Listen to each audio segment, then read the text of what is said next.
Папау, Не болды? босап қалған бутылкаларды ала берейші. Осы ғой. Тығып қойған нәрсеңді затыңа тыныштық бермейді болар адам. Бір туған күніме бір жарата қойайын деп ай. Не алмақшындар оны? Магазинге өткізді, нан алам, қарны ашы. Ала қойайын.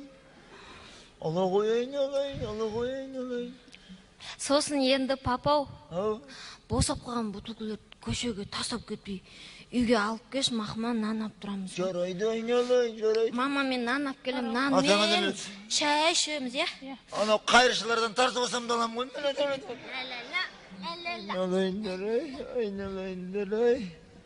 Айналайындар. Мен болмасам қалай күн көресіңдер сендер?